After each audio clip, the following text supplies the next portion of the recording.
गांव के एक धोबी के पास एक गधा और एक कुत्ता था। धोबी का कुत्ता घर की रखवाली करता था और गधे पर धोबी कपड़े धोया करता था। धोबी इनको समय पर खाना भी दे देता था। गधे को कुत्ते से जलन होती थी। कुत्ते को तो बड़े आराम का काम है, खाना भी उसको आराम से मिल जाता है, जबकि मैं तो दिन रात मेहनत करके अपना पेट नहीं भर पाता हूँ। इससे तो अच्छा यह होगा कि मैं धोबी के घर से भाग जाऊँ।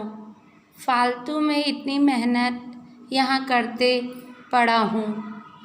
ऐसा सोचकर गधा एक दिन धोबी के घर से भाग जाता है। अब गधा रास्ते में जिस खेत में घुसता, वहाँ के रखवाले उसे मारने को दौड़ाते। किसी ने भी उसे खेत में चरने के लिए घुसने नहीं दिया।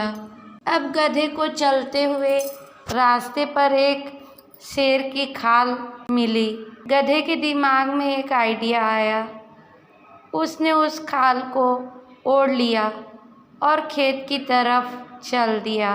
खेत के रखवालों ने उसे शेर समझा और उससे डरकर भागने लगे।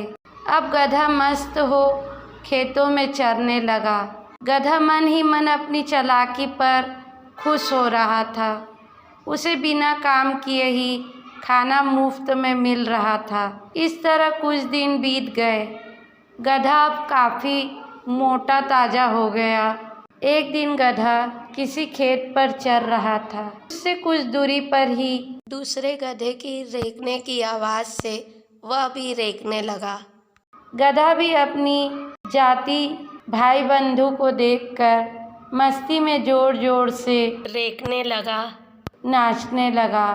इससे उसके ऊपर जो खाल थी शेर की खिसक गई।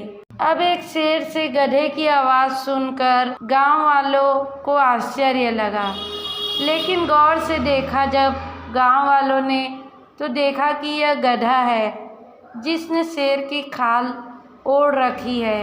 अब ग्रामीण लठ लेकर आए और गधा तो यहाँ अपनी मस्ती में था। उसे ग्रामीणों के आने का पता ही नहीं चला। अब गधे की धुलाई सुताई चालू हो गई।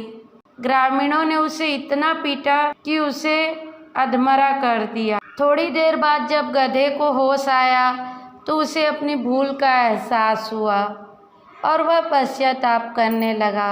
वो वापस लंगड़ाता हुआ धोबी के घर चला गया। यहाँ बाहर कुत्ता बैठा था। कुत्ते ने गधे की यह हालत देखकर पूछा, तुम्हारी यह हालत कैसे हुई?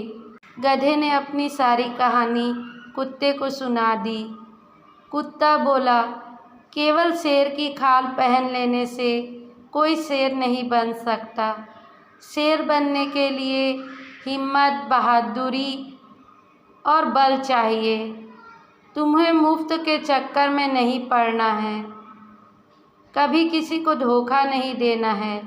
इस संसार में मेहनत करके खाने वाला ही सुखी है।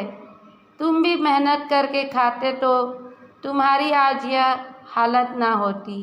गधा अब कुत्ते की बात समझ चुका था और वह मेहनत करके खाने लगा।